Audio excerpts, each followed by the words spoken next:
Okey, kita ada soalan khas, soalan bonus berkenaan dengan PAS. YB daripada pimpinan PAS. Jadi hari ini PAS sebahagian daripada kerajaan.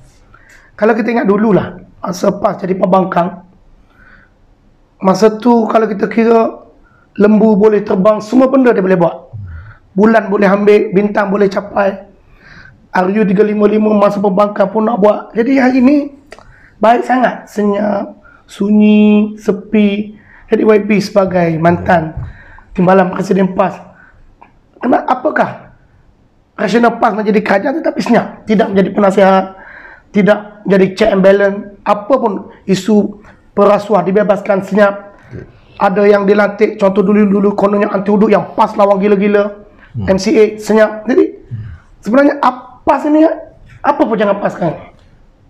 Saya hampir 30 tahun dalam PAS.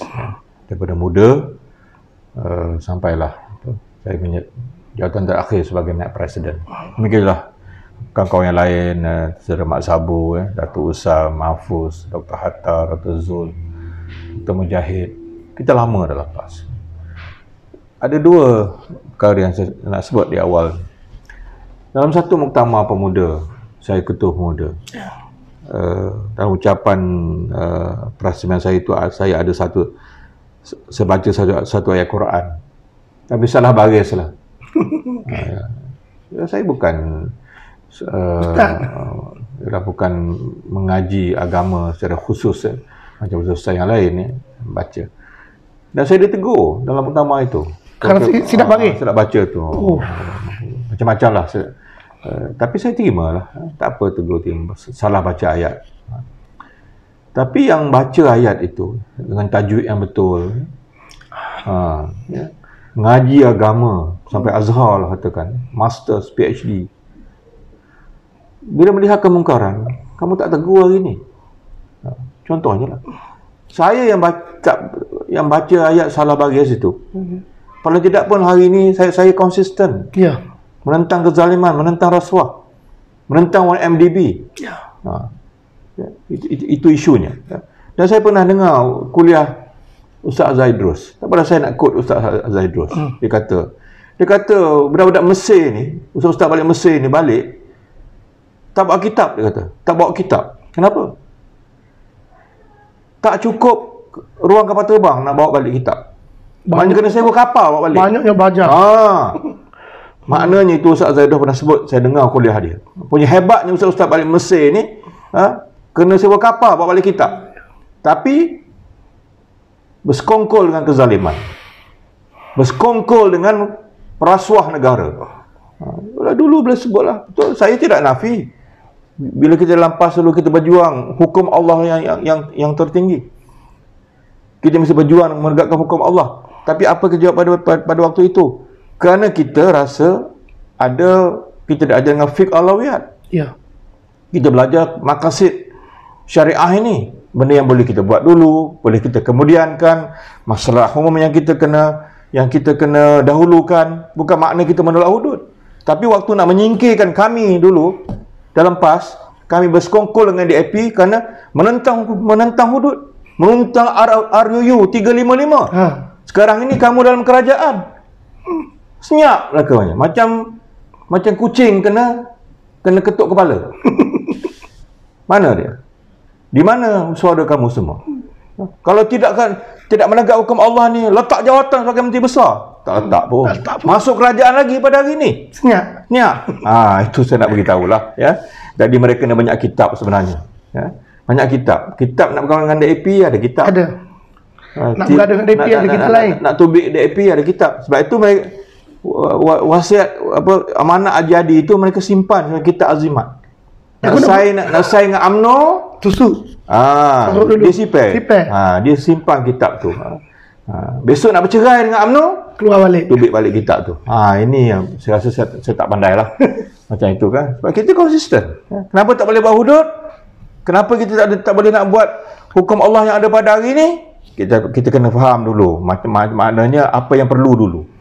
Ini ulama yang usrah kami dulu. Beri kami pandangan macam ni dulu. Kita buat kita panggil panggil ahli-ahli kita, kita brainstorming ya, kita munakasyah. Munakasyahkan kefahaman kita. Jadi kita apa yang boleh buat dulu. Tak boleh buat semua, jangan tinggal semua. Ingat dulu kita semua belajar tu semua. Tapi bila nak singkir kami, kerana DAP ini tidak menentang hukum Allah. Masa nak saing dengan DAP dulu, boleh pula. Kenapa? Lupakan, walaupun perbezaan ideologi, kita menentang kezaliman yang lebih besar. BN ni melakukan kezaliman yang lebih besar. Jadi bila nak nyingkirkan kami, pula dah. Hukum Allah pula dah. Jadi itu semua permainan politik mereka. Jadi kalau PAS nak masuk BN ke, nak baik UMNO ke, nak saing dengan UMNO, katalah ini politik. Sedap kita dengar macam tu. Senang. Jangan baca ayat sini, tubik kitab sini. Kafe ke orang? Kafe orang sini pula. Namun masuk neraka besok. Ini macam mana main politik macam ini? Tak pandai saya. Ya. Kenapa YB kita rasa ni? Sebab sebenarnya saya dulu pun pernah dengar dalam pemuda-pemuda PAS lah. Asuk dalam Tamrin, asuk dalam Usrah. Salahuddin ni liberal, Salahuddin ni Anwarium. Apa tak kata dekat Salahuddin? Kalau kita tengok gambar tu, ada YB Salahuddin, Mahfuh dan juga Ustaz Fadino. Dia adalah orang lama dalam PAS. Ada gambar black and white tu, gambar tu. Tapi mari Pak Ustaz daripada Mesir ni, Salahuddin bukan pejuang tulen PAS kerana tak belajar Azhar. Jadi kita ucap terima kasih kepada semua yang menonton, dan saya nak ambil kesempatan, alhamdulillah inilah timbalan Presiden Parti Amanah, Parti Masa Depan, dan juga inilah masa depan negara. Dan timbalan Presiden kami tak perlu menggunakan perkataan-perkataan yang kotor. Kalau ada dalam Esko PAS, dia samakan UMNO ni dengan pengat tai. Sekarang dia bersama dengan UMNO. Kalau Presiden PAS, anjing, babi tu biasalah. Beruk tu biasa. Tapi alhamdulillah, penuh dengan fakta, penuh dengan data, dan ada bukti keupayaan menjadi menteri, dan alhamdulillah rakyat memuji. Ini bukan kita minta wartawan puji, kita create satu data untuk memuji, tak. Ini saya sendiri dengar rakyat memuji, dan rakyat rindukan bagaimana Menteri Pertanian yang membumi bersama rakyat, turun ke sawah, turun ke laut, bertemu dengan nelayan dan juga petani. Hari ini kita tak dapat tengok bagaimana Menteri Pertanian, walaupun ada dua timbalan dia, senyap sunyi. Jadi saya ucap terima kasih kepada timbalan Presiden dan juga mantan Menteri Pertanian, dan kita doakan supaya beliau terus dilantik Menteri Pertanian sekali lagi, kerana banyak lagi misi-misi yang perlu beliau selesaikan, dan diantaranya adalah ucapan beliau yang nak melawan kartel. Hari ini Menteri Pertanian tak sebut pun untuk melawan kartel dalam industri pertanian. Terima kasih dan Assalamualaikum warahmatullahi wabarakatuh. Assalamualaikum warahmatullahi wabarakatuh. Okey.